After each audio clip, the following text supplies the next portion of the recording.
especially in the world we live in now, where we're each becoming increasingly accustomed to having whatever we want, whenever we want, the way we want it, this me-centric culture, the pathway to creating excellent results isn't consistency. It's the exact opposite of that.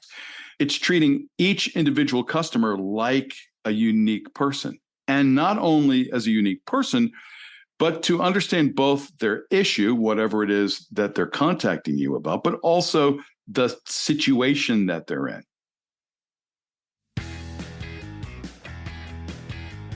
Welcome to the Simple Brand Podcast, the show dedicated to helping you create simple experiences for your customers and for your team members.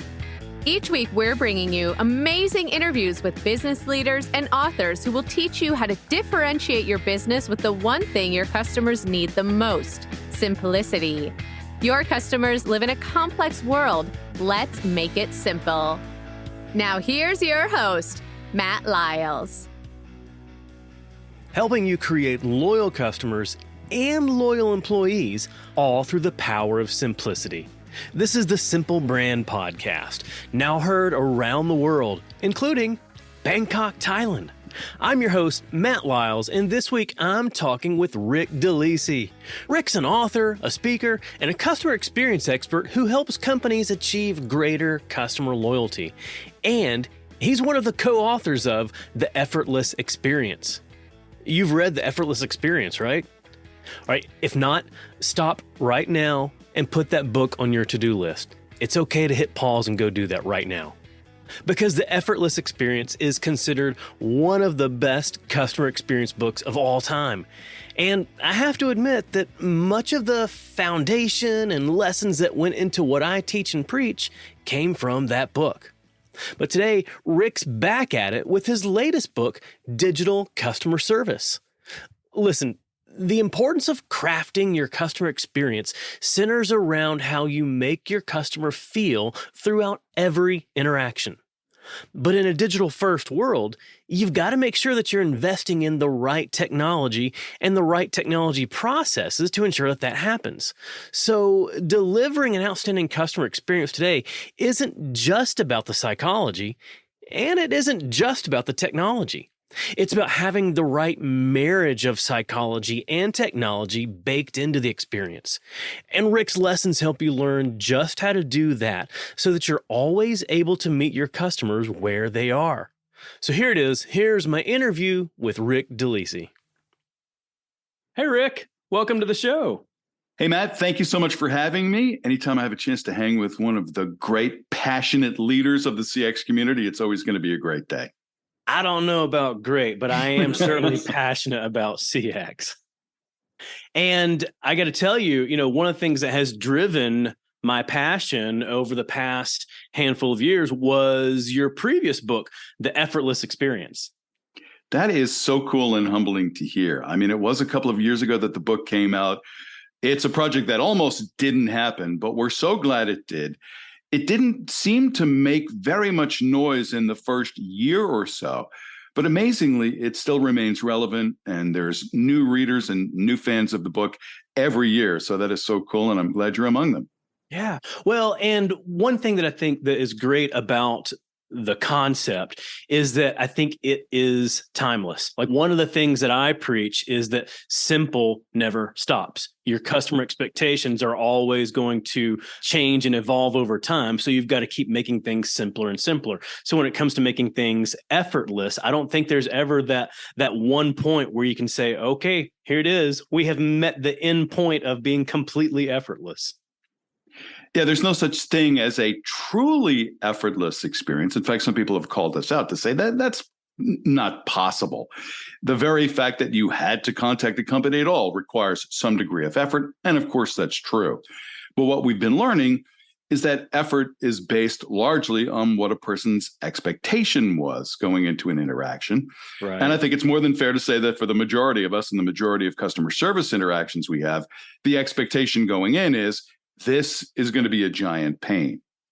So any experience that doesn't rise to that level of being just so full of effort feels like a much better experience than the person expected, That should be the goal of every interaction. There you go. Yeah. And to me, maybe not 100%, but so much of it is all around the feelings that the customer has. Yeah. And so that, for me, was the biggest light bulb of all of the research. And what went into the book was several years worth of research and a variety of different studies that we had performed at a company called CEB, which was eventually bought and acquired by Gartner. And at first, the project was based on a simple issue where we were trying to determine what is the best survey question to ask people following a service interaction. Right. So as I'm sure you know, the standard questions in the industry are the CSAT, the customer satisfaction question. How satisfied were you with the experience? And then, of course, Fred Reicheld's genius to develop the NPS system, Net Promoter Score, based on how likely are you to recommend this to a friend or colleague. Well, here's what we learned in the research. While, of course, any company would want their customers to be satisfied, and of course, you'd want customers to be willing to recommend you, a person's answer to either of those two questions immediately following a service interaction turn out to not be very predictive of their future loyalty behaviors. I mean, what is the point of asking any of these interaction or post-transaction questions? What's the point of asking them? Not just to see how we're doing. That's extraordinarily company-centric, but at a more customer-centric level, what lingering impression have we left this person with that will alter the course of their future loyalty? And so in experimenting with lots of different word choices and correlating the way people answered questions and then comparing that to their future loyalty behaviors, what we learned is a person's answer to the question, how much effort was required for you to get your issue resolved, is a nearly perfect predictor of what that person's going to do in the future. That was an astounding discovery. We were very excited about it. The immediate advice and counsel that we were offering to companies was to work on things like process simplification and reducing the time to resolution, reducing the number of steps that are required for a person to get their issue resolved. We assumed, certainly I did, that effort is based on what customers have to do, what they have to do to get their issue resolved, how many things they have to do, how long it takes, how hard it is to do those things. But if you recall, we discovered about a year later that that is not at all how people assess effort. That's right.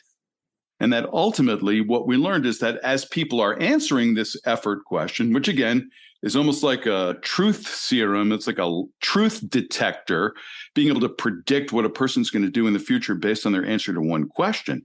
What we learned is that the way people answer the effort question is based only 1/3 on what they had to do, but 2/3 on how the whole experience felt. And once we made that secondary discovery, man, that was the light bulb moment. That was the door that opened to a whole new science and art called experience engineering. And what we learned is that companies and skillful frontline service providers can do a great number of things to influence the way an experience feels, even if they can't change what the customer has to do. And so creating an effortless experience is very much about how an individual person feels while they're in the midst of a service interaction that they probably assumed would be a huge pain when they started dialing digits or going online.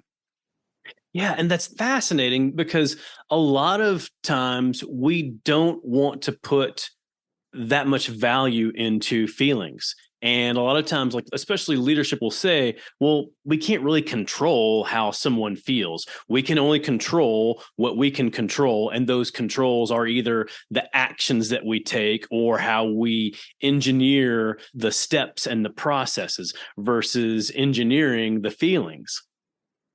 Turns out that's not true at all. I can understand how companies that are so metrically oriented think if we can't measure it, if it isn't based on time or steps or, to your brand, simplicity, then there's very little else we can do. Well, we learned that words and attitude are even more important than processes and steps and physical effort. And in the Effortless book, we outlined a number of different strategies that companies can use to ensure that an experience feels like less effort. I'll give you one of them. There's several, but one of them is advocacy. So what does that mean exactly? In the surveys that we did with customers, we saw that companies that created a great low effort experience also scored very high, disproportionately high on this question. Did the person you were interacting with, did it feel to you like they were on your side or they were on the company's side? And the whole idea of advocacy is just about attitude adjustment. You know, a question that seems so simple when you first ask it, but is way more complex as you start to analyze it further is, what does this term mean? Customer service rep. It means representative, right? Well, of course it does, but who is that person representing? Most of the time, they're representing the company. Sure. And that makes sense, right? I'm a paid employee of the company. I'm representing the company. But at low effort companies, the attitude is much more about representing the person that I'm interacting with. I'm on your side. Yes, I am a paid employee of the company, but what they're paying me for is to represent you through a process that might seem complicated or might seem frustrating to you. But I've helped hundreds of people through exactly the same situation, and I'm here to create the fastest and easiest pathway to getting you the resolution you want. And even just that kind of expression, that bit of attitude adjustment makes a massive difference. Something like a 70 to 75% lift in how effortless an experience feels, or a 75% drop in the amount of effort that was experienced by the customer, just from words and attitude. Right. Yeah, that is a significant lift just by incorporating and changing the words that you use. So yeah, rethink that title, customer service rep. Who are you there to represent? And a lot of times, our goal, I've got a brand management background and brand strategy. And we always talk about wanting to create brand advocates from our customers. You want to find the most loyal customers, the biggest fans, and turn them into brand advocates. And simple, but not necessarily always easy. If you want to create brand advocates, then those customers need to feel like you're an advocate for them. Yeah. That sentiment of wanting our customers to be more like raving fans, or trying to get our customers to advocate or to promote on our behalf, that seems like an extraordinarily company-centric point of view, doesn't it? It does. That's what we want. That's what we're trying to get. That's what we're trying to make people do. Well, one of the fundamental things that I've been learning about customer loyalty, having studied it now for 20 years, is that loyalty isn't really about the company. People are not loyal to companies or brands or products. Now, you could say, well, that's crazy, because we can all think of companies and brands and products that we're personally loyal to, but ultimately at a psychological level, what people who are loyal to a company are loyal to is to themselves. It's about how I feel about my decision to be your customer that drives my future behavior and future loyalty. So in this dynamic, the company is the object, but I am the subject. So instead of trying so hard to get people to say, wow, your company is great, or I can't wait to recommend you to friends or colleagues, what companies ought to be looking for is every opportunity to enable a person to reaffirm the wisdom of their own choice to be your customer in the first place. That's where real loyalty comes from. Gotcha. So, being able to create an experience or deliver something to them that helps them to continuously validate, am I making the right decision by continuing to do business with this company? That is the definition of loyalty. That's it. Very cool. Well, so we've talked about the effortless experience. You've got a new book, Digital Customer Service. But before we dig into lessons from that, I want to touch on a concept that you introduced in the book, monster nouns. So what are monster nouns, and why are they so troubling in business? Well, monster nouns are words or terms that virtually everybody uses, but how each person defines that word or term and the meaning that they invoke when they suggest that term can be so variable from one company to another, from one division within a company to another, even one person to another, that we could be using the same words and thinking that we're communicating, but we might very often be talking over each other. And I'll tell you what one of the classic monster nouns is customer experience. What is it exactly?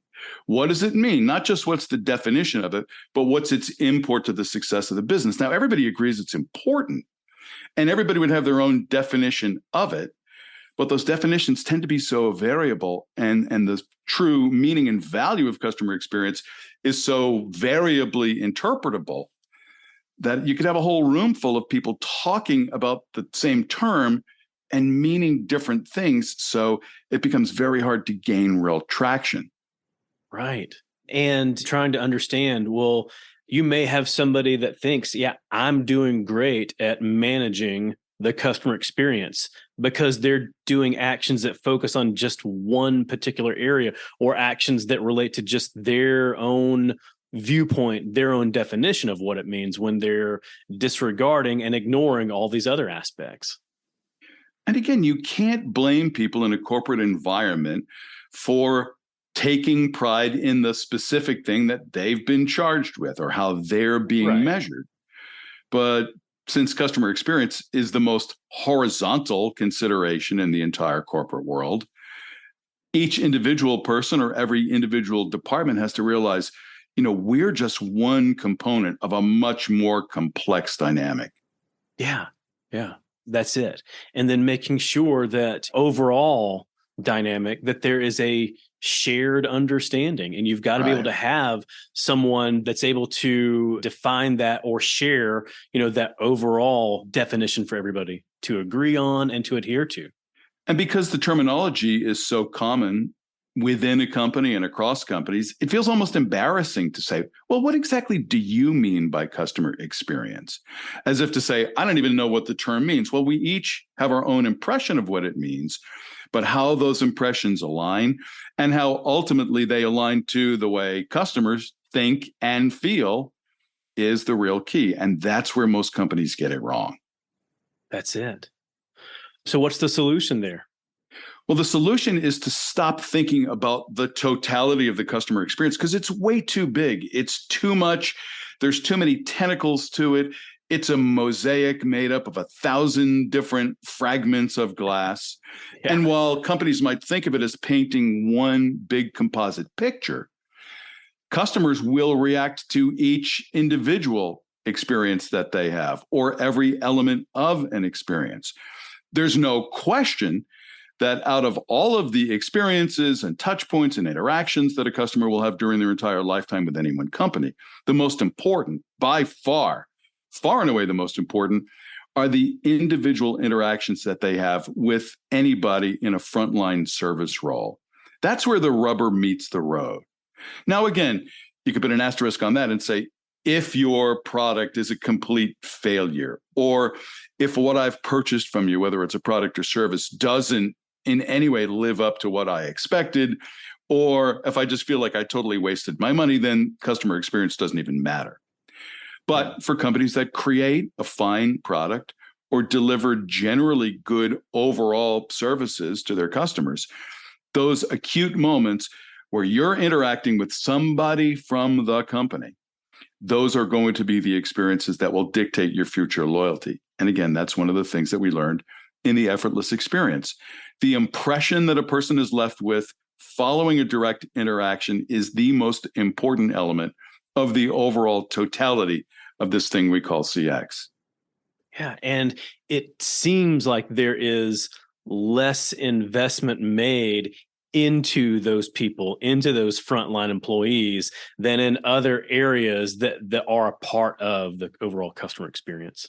Here's a message for every executive and every leader of every company, and that is the success of your overall service program comes down to two people, and you are neither of those people. One customer and one service rep having one interaction, that one interaction times however many interactions you have in a year, that's it. That is the totality of your success or failure with the customer experience, the most important element of CX. And so when that one person is not paid very well, is not managed very well, is not set up for success, then your business is bound to fail, or at least to have a leaky hole in the bottom of the bucket that you're going to have a hard time filling at the top of the bucket with new customers.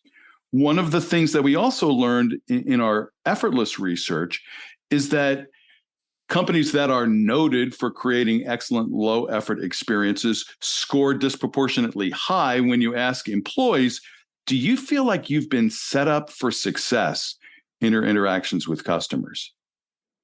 So at an internal level, if you're going to ask just one question to your internal employees, that would be a great one to ask. Do you truly feel like you've been set up for success? That's it. And there are a lot of things that can go into the experience they deliver when they feel like they're set up for success. One of those is that it is more effortless for them to be able to solve problems and solve challenges. On another level, it's the feeling that they have in their own job, the feeling that they have, whether it's, a low, medium, or high feeling, how engaged they're going to be in their role. Yeah, so the 1/3 do, 2/3 feel formula seems equally applicable to employees as it does to customers. Yeah, that's it. Absolutely. Some brands, some leaders get this, but I don't think that enough do, is that the employee experience drives the customer experience. Yes. And trying to manage your employees to create a consistently excellent customer experience, which sounds great, probably plays well in the boardroom as, one slide in a deck. It turns out that is exactly the wrong message. And here's why. When leaders say to employees, what we're striving for here at our company is a consistently excellent customer experience, invariably that gets translated into doing exactly the same things in the same way with every customer. The emphasis becomes consistency. But if you think about it, especially in the world we live in now, where we're each becoming increasingly accustomed to having whatever we want, whenever we want, the way we want it, this me-centric culture that we've become as we become more digital first and live on our screens and live in an Amazonian environment where you can get whatever you want. The pathway to creating excellent results isn't consistency. It's the exact opposite of that. It's treating each individual customer like a unique person, and not only as a unique person, but to understand both their issue, whatever it is that they're contacting you about, but also the situation that they're in. So a situation is an issue wrapped in a context or a cocoon of the situation that they're in. So there's an issue and there's a situation. I'll give you an example. The issue is my cable TV doesn't work. Okay, well, that's a fixable issue. But the situation is it's noon on a Sunday and I got 5 guys coming over to watch the game at 1:00. Yeah. I can't not have my TV on. So the situation is often even more important than the issue. And when companies focus just on the issue and solving the problem, they're failing to recognize that this is a human being we're interacting with who has a whole cocoon of situations surrounding whatever it is they've contacted us about. Right. And it's not just that they're a human being, it's that they're an individual human being. And with that individuality comes all the nuances that go into their own specific situation. Right. I mean, think about consistent service. Now, again, that sounds great at the corporate level. But you or me as customers, we don't have any idea what kind of customer interactions that company is having with anybody else but us. I'm the only me here. I'm the only one whose situation matters to me. That sounds so self-centered. And in some ways, it sounds like a negative personality trait, but I think it's the reality for most of us. Especially when there's some kind of a problem or an issue. I don't really care about anybody else but me. And how you make me feel will be the determinant as to whether or not I choose to remain loyal to you, especially in a world where it's so easy to become a customer of some other company. Right. And where some other company is going to treat you more like the individual that you are than somebody else. Right. And again, I might not be aware of how the next company I choose to become a customer of will treat me, but I'll be sensitive to picking up that feeling the next time I interact with the next company. And if you can't handle it the way that makes me feel like I'm proud of my decision, I'll move on to yet another competitor. That's it. It's never been easier. Yeah.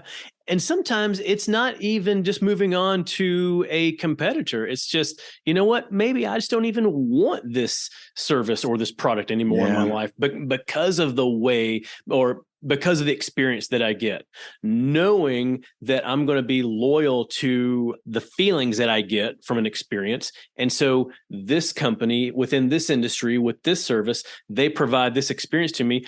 I'm now going to go do that instead. Yeah. I think we may have coined, tell me if you've ever heard of this before, insidious disloyalty. So obvious disloyalty is, I am now writing you to cancel my account or to withdraw my funds or to stop doing business or to send my product back for a full refund. Obvious disloyalty is bad, but it's at least understandable. And there perhaps be something a company could do to try to repair that situation before it becomes fatal. But insidious disloyalty is what happens when a person has a terrible experience with a company and then they just will never do anything else with that company ever again, even if they remain a customer for some period of time. It is the customer version of quiet quitting. Right. I'm not going to quit, but I'm never going to listen to another offer you ever come up with. I'm not going to engage in any way. I might not even necessarily say anything negative, but while you may think of me as a customer who has the potential to spend more or to become more loyal, that's never going to happen. I'll give you a classic example. I had a recent situation involving my homeowner's insurance, and I won't mention the name of the company, but it's a big national brand. You know their name, you know their logo. And I got a notice from them a couple of months ago saying, you're in grave risk of having your coverage canceled because your mortgage company hasn't made the premium on your account. Well, a couple things. First of all, I don't use my mortgage company. I know a lot of people do use their mortgage company and they escrow the amount of their homeowners and it gets baked into their monthly payment. Right. I pay my yearly premium all at once, and I've done so for 5 or so years. So first of all, they should have known that. But the fact that they didn't know that and were threatening to take my coverage away. And by the way, there was a big storm coming that day, and I'm thinking, this will be the day a tree crashes into my house. Yeah. So I got online and I was offered the opportunity to chat with the company. And fast forward 17 minutes of back and forth. And I think many of us know, when you're in a chat session and you're not getting immediate responses, you get impatient. The chat agent started the conversation and then disappeared for a while.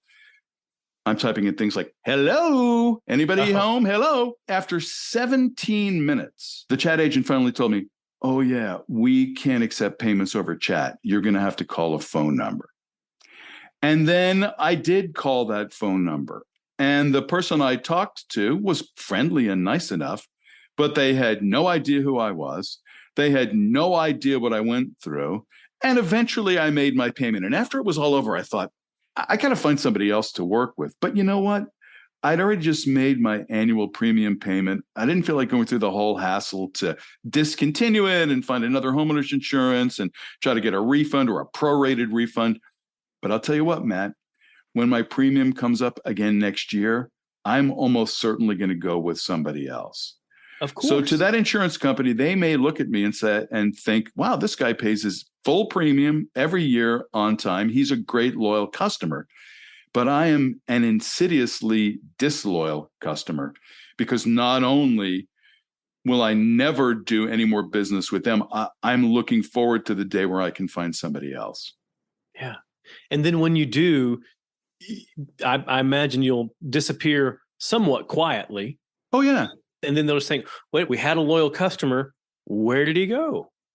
What happened? What the heck happened? Right, yeah. Exactly. And they'll never know. Well, So one of the things we're talking a lot around customers and individuality. There's something that you wrote in the book, and I don't know if we can consider this a monster phrase now. We were talking about monster nouns earlier. I don't know if this is considered a monster phrase, but I told you about this earlier. I had a significant epiphany when I read this in your book, and you talk about meeting the customer where they are. And today, a lot of leaders think that they understand about meeting the customer where they are, but you've got a different take on that. Can you explain that? Yeah, we call it meeting your customers where they are times 3. Now, the first and most obvious way to meet your customers where they are, as you've already alluded to, is in their channel of choice. If a customer wants to go online, if they want to email you, if they want to chat, if they want to text you, if they want to call you, you have to be prepared to meet them where they are. Now, by the way, in the world of marketing, that makes total sense. We don't care what door you enter our store through as long as you come to our store. So we're happy to allow you or to enable you to use whatever door you want. And that makes total sense when it comes to marketing. It's not a terrible strategy for service either, but there's 2 other interpretations of meeting your customer where they are that make even more sense in today's digital first on-screen world. Yeah. The second way is meeting the customer where they are within the journey that they already started on your website some number of minutes ago. So in the previous example of the insurance company, when I finally had to abandon my entire digital journey and start all over again by dialing 10 digits and going through an IVR system and waiting on hold, and then the person says, "Hi, how may I help you?" Their assumption is that's the beginning of this interaction. Yeah. Well, that may be the way it seemed to that person, but not to me. It was not the beginning of anything. It was very much the middle of something. And so what companies have to do now is rethink their strategy for meeting customers to meet them where they are within the journey that they've already begun minutes before you had a chance to begin the interaction. So, "Hi, how may I help you?" isn't the beginning of anything. So that's the second way. Companies need to meet people where they are within the overall roadmap of the interaction that person started minutes ago. And then maybe at a more meta level, as we each become more digital first, as we all become more screen centric, as we all become more me-centric, companies have to continue to evolve to meet customers where they are in terms of the evolution of their own lifestyle. When you ask people, "Where do you live?" they'll probably mention some town or some city. You're in Nashville. I'm in Virginia, Right. outside of DC. But Yeah. the reality is, here's where we live. We all live on this thing. We are all on this thing or some screen or other all day, every day. And what companies need to understand is every element of all the interactions that they have with their customers, the vast, vast majority of whom have evolved to this digital first lifestyle, should take place where that interaction began, on the customer's own screen. So meet me in my channel of choice, meet me where I am in my journey to resolve this one issue, and meet me where I am in my evolution of becoming a digital first person. And when companies get all 3 of those right, then you are creating an effortless experience that virtually guarantees that customer will remain loyal for months and years to come. Yeah, absolutely. And then with that third meta example as well, it's also being able to pay attention to where your customers' lives are heading and being able to either get in front of that or move along with them, because you don't want to move so far ahead that they're uncomfortable with whatever level of technology you're offering. If they're not there yet, it's being able to kind of move along with them in that life journey. Yeah. Did you know that in addition to my podcast and my articles, I speak to audiences all over to help them simplify their customer experience and simplify their employee experience? I've spent the last few years leading a crusade of simplicity across the globe. If you want a winning brand, you have to provide a simple experience to your customers and to your team members. Whether it's a live event or a virtual event, I'd love to partner with you and teach your audience how to do just that. With over a decade in marketing, I know how to hook and captivate an audience. And as a speaker, I know how to connect with that audience. Along with my lessons, I use stories and humor to keep everyone engaged and inspired. Then they leave with the knowledge and next steps to transform their business. As an event planner, you're managing lots of details to give your audience the most memorable event. The last thing you need is a speaker who will make your event memorable for all the wrong reasons. Not only will I leave your audience energized and inspired, I'll make it easy for your team to work with me. Hey, if I've built my brand around simplicity, then you know I'm going to make it simple for you. When you visit mattlyles.com/speaking, you'll find everything you need to know, including details on my topics, promotional materials, and most importantly, a link to connect with my team so we can book your event. So visit mattlyles.com/speaking. I can't wait to help your audience brand out from the crowd. Here's a data point from Forrester. 84% of people who have some kind of an issue with the company they do business with turn first to that company's website or mobile app. Right. 84% of all interactions begin on a screen. And yet, when you think about it that way, how is it possible that in the US alone, companies are still receiving over 1 billion customer service phone calls? Yeah. When you start to think about it that way, it makes no sense whatsoever. It doesn't make any more sense than thinking, "Hi, how may I help you?" is the beginning of the interaction or the journey. It only appears that way to you. So whose brain are you thinking with, companies? Your own or your customers? And if there's one sort of bumper sticker phrase that continues to resonate in my head, it's that if you really want to be customer centric, and every company says they want to be, or that they're trying to be, or that they are obsessed with their customers and focused on their customers, you're never going to get there by thinking about your customers. That's, again, a fallacy. We have so much data about our customers. We know our customers so well. We spend a lot of time thinking about our customers. That's only a pathway to becoming more company-centric. If you really want to become more customer-centric, don't spend a lot of time thinking about your customers, but try to spend some more time thinking like your customers. There you go. To me, that's empathy. That's being able to empathize with your customer and to think like them and to understand what it feels like to be them. Why do you think, Matt, in your experience, that is so hard for companies? Even companies that preach a good game of customer centricity and customer passion and customer obsession, why do you think it's so hard to think like your customers? I think that goes back to one of the things we were talking about earlier, is that a lot of times we are driven by metrics and we're driven by what we can measure. And that's really difficult to measure that. Yeah. I'm in charge of producing certain metric results for our company. That's what you're paying me to do. So, of course, most of my mind share and my creativity and my energy is going to be wrapped up in trying to get certain results to occur, or get customers to do a certain thing, or to economize in the cost of serving customers. Those are the goals that I've been charged with.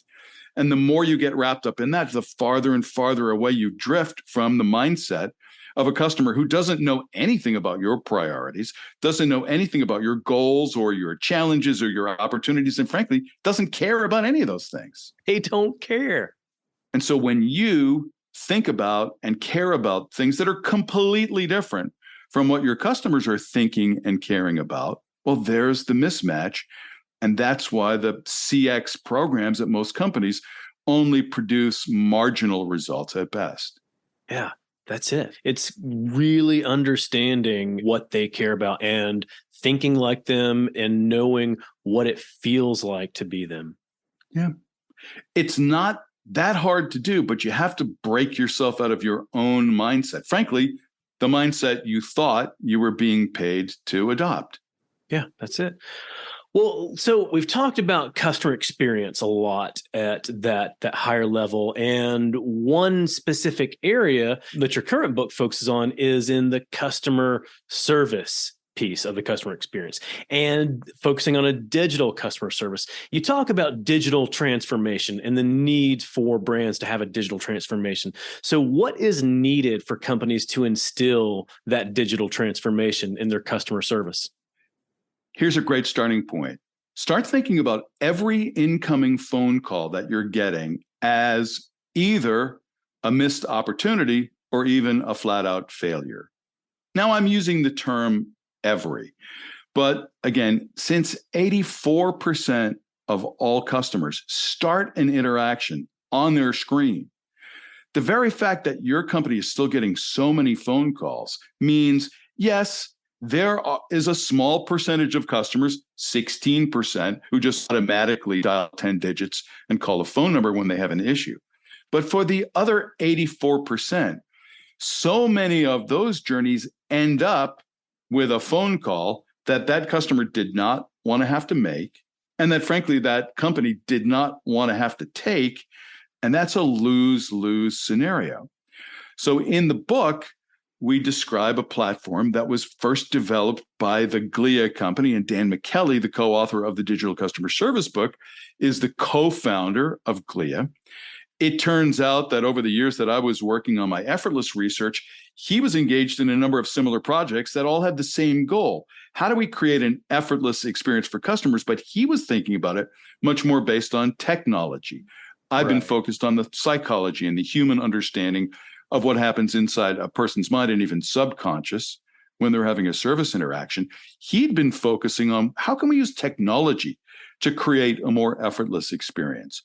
And one of the things that the platform that Glia has developed, which we call DCS, Digital Customer Service, is based on the idea that a customer can contact a company through any channel they like. And I'm putting that word in italics because in just a minute, we're going to redefine even that term.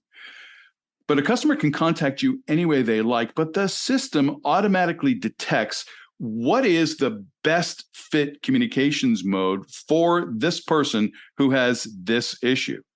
If it's self-service, if their issue can easily be resolved in self-service, let's navigate them to the exact place where they can get whatever they need or do whatever they need to do. If it could be handled through a chat session, and by the way, not all issues can, like paying my insurance company, for example. Obviously. But if it can easily be resolved in chat, then initiate a chat session. Yeah. But for the most important issues, what we call moments of truth, situations in which a person is so much more likely to either want or greatly benefit from having a human interaction with another person, that interaction should happen right on the customer's own screen.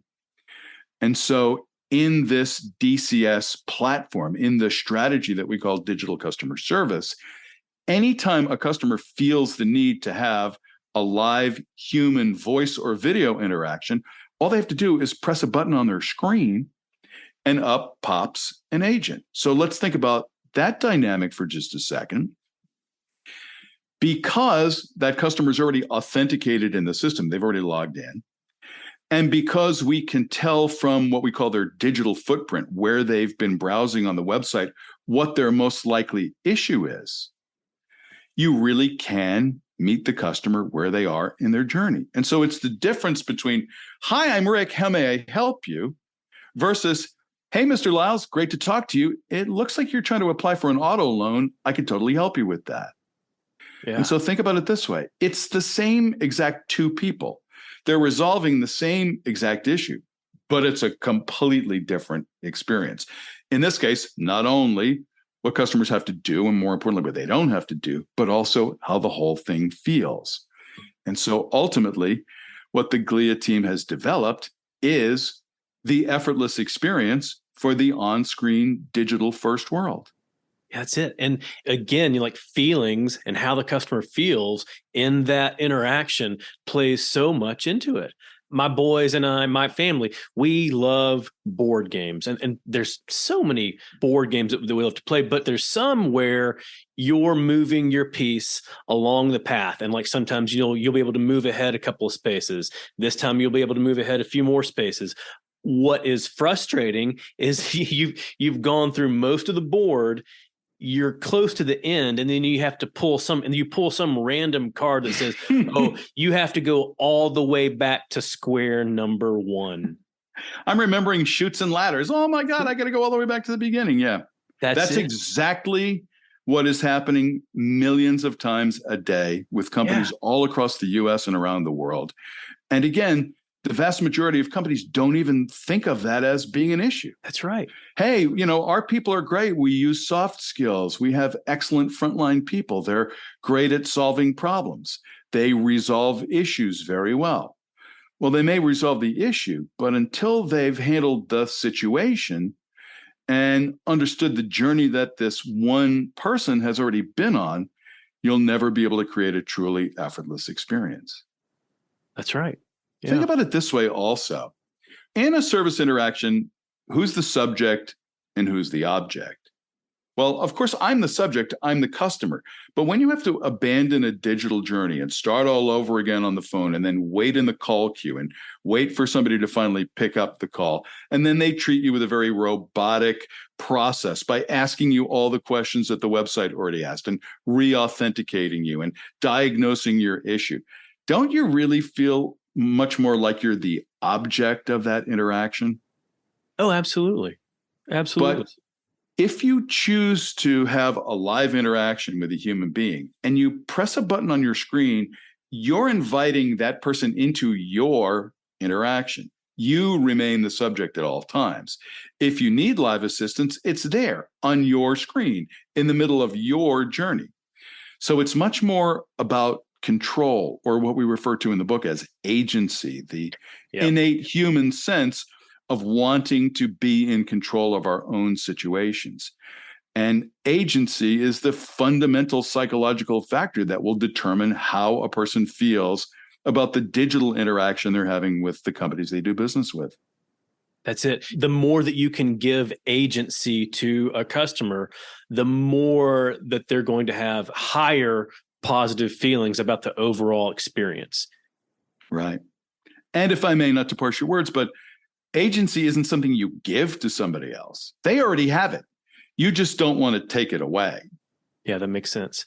When it comes to digital customer service, when it comes to digital transformation, it sounds like it's not necessarily what too many brands are trying to approach right now, is just going full on digital and trying to take away that human interaction. Yeah.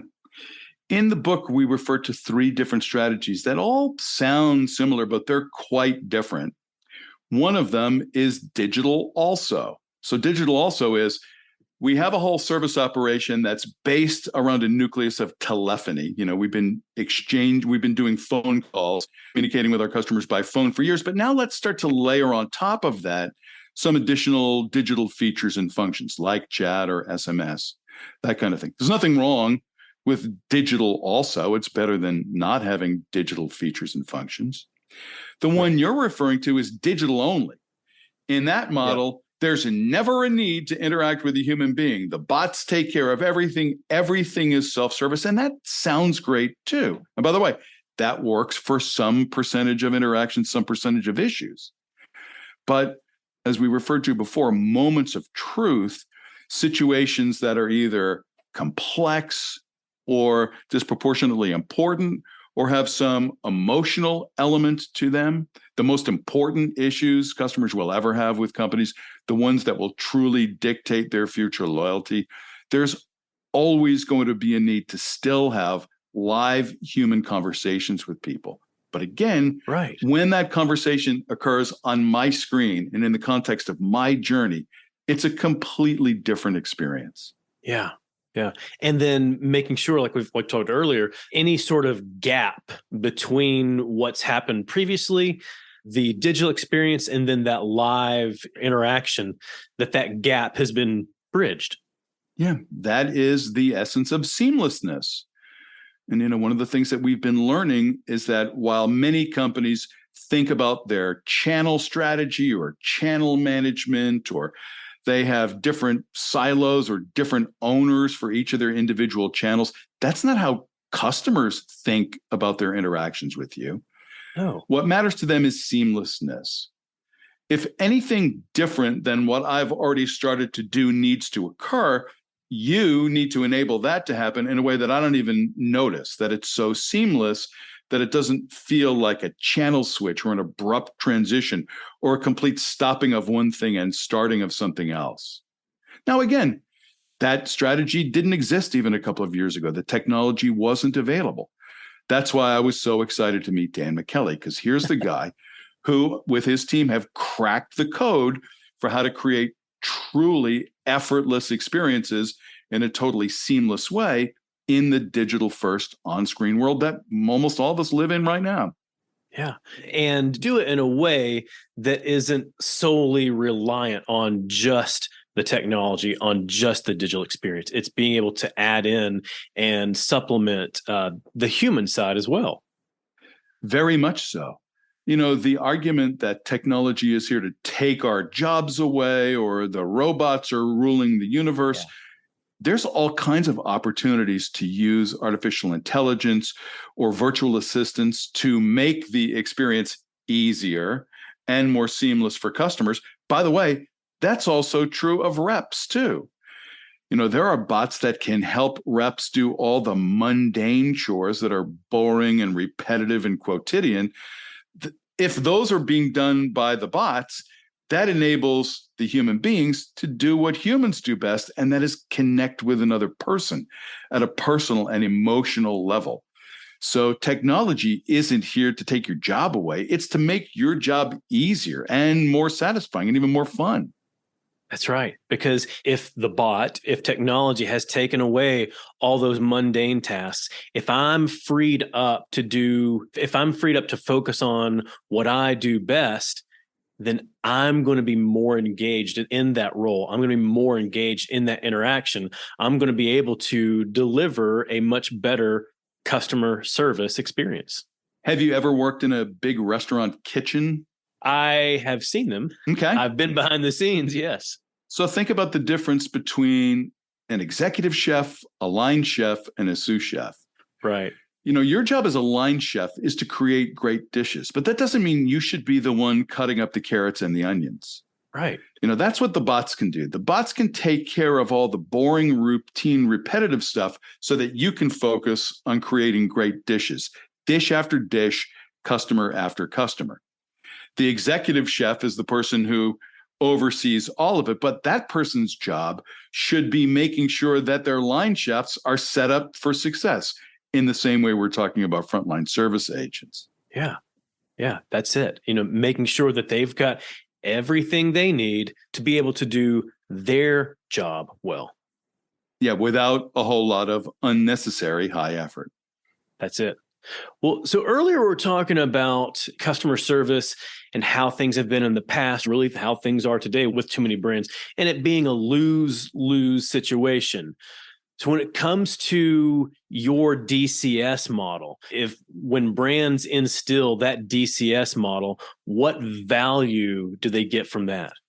Well, we described it. The more I started analyzing it, the more I understood it from the standpoint of 4 specific stakeholder groups. The more I started to come to the realization, this is a win-win, win-win. It's clearly better for customers. 4 wins. 4 wins. For customers, it's a much more effortless experience. I can resolve almost any issue I need right on my own screen, even if I need human assistance. Everything is set up for me to be able to succeed. And by the way, if I call an agent or a rep into my interaction, they could potentially even teach me how to do stuff that I can do on my own using co-browsing, where the agent and the customer are looking at the customer screen in real time, and the agent can say, see that little bar up on the top there, and circle it? Go ahead, you press that and watch what happens. So being able to teach a person and help them become more digitally self-sufficient helps that customer feel smarter and better about themselves. So therefore, they're more loyal to the company. So that's a win for the customer. It's also a win for the company. Another win for the company is that everything we're describing is way more efficient than handling so many phone calls. Again, hey, Mr. Lyles, great to talk to you. Let me help you with that auto loan. We just saved 2 or 3 minutes of talk time. And talk time is what costs the most in the service world. So anytime you're creating a better experience for customers and it's more economically efficient, that's a win for the company. For your frontline service people, it really changes the nature of the job. Instead of just being somebody who's being paid by the company to solve customers' problems, you're now being paid by the company to represent that person, to be able to connect with them, to share and collaborate with them in a way that teaches that customer how to be more confident, more self-sufficient, smarter and better about themselves. It makes the job less like being a service agent and much more like being a teacher or an inside expert. That makes the job more fun and more satisfying. So definitely better for frontline employees. And the fourth win is for leaders of a company, whether they're executives, top-level managers, even supervisors in the customer service environment. One of the primary responsibilities you're being charged with right now is to help your company evolve, to become more digitally oriented, as most of us already have, to evolve your company as quickly as your customers already have. By the way, that's a terrible position to be in, to realize, oh my God, our customers have evolved faster and differently than we as a company have. So part of your job as a leader is to help bridge that gap, to help catch up. Well, everything that we're describing here is the way to truly transform the customer experience for the digital-first on-screen world. So for customers, for the organization at large, for your frontline people, and for the leaders, there doesn't seem to be a give to get or a trade-off. This is not robbing Peter to pay Paul. This is one strategy that companies can begin to adapt, and hundreds already have, where they're discovering everybody comes out ahead. And in all of my years of research, I've never seen any solution in which there's no compromise whatsoever. Everyone ends up the better. Yeah, that's winning all around. And that's why it's such a great news story. That's why it's a joy to talk about.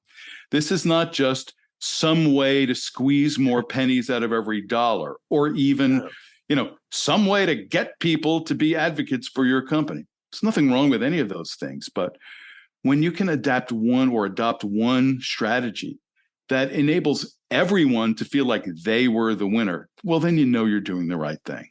There you go. Well, Rick, one last question for you. If you were to create a 5-song soundtrack for digital customer service, what songs would you pick? Well, thank you for advising me in advance that you were going to ask that question, because I'm not sure how I would have done freeform, but I did put some thought into it, and thank you for asking. I am a classic rock fan personally. Nice. And so I went in that direction. Here's the first one. The Eagles, Peaceful, Easy Feeling. Oh, that's how interactions with a company should feel. They've got your back. You're not putting in a whole lot of effort. They're here to represent you. And even though the problem itself may be annoying, or even at some level, threatening your situation at the moment, you should come away with a peaceful, easy feeling. Yeah. The next one, Journey. Any way you want it, however way you want to contact us, we're happy to begin the interaction through whatever channel or form of communications you want. But if there's a better way to resolve the specific issue that you're having, you will be seamlessly transferred to that other methodology. The transition will occur in a way that doesn't require any additional effort. So you can have it any way you want it. Nice. The third one, a one-hit wonder from the 70s, All Right Now. Shouldn't you feel when an interaction is over, everything has been taken care of. I can now go back to resuming the rest of my life. You are now free to roam about the rest of your life. Everything's taken care of. It's all right now. Another one-hit wonder for you, Baby Come Back. Because it's all about loyalty, right? Right, yeah. Any interaction you have with a company should make you feel like, man, I'm so glad I chose to do business with them compared to anybody else. I'm going to come back to them over and over again. And the last one that I remember from JV football, played in the locker room frequently, Rare Earth. I just want to celebrate. Wow.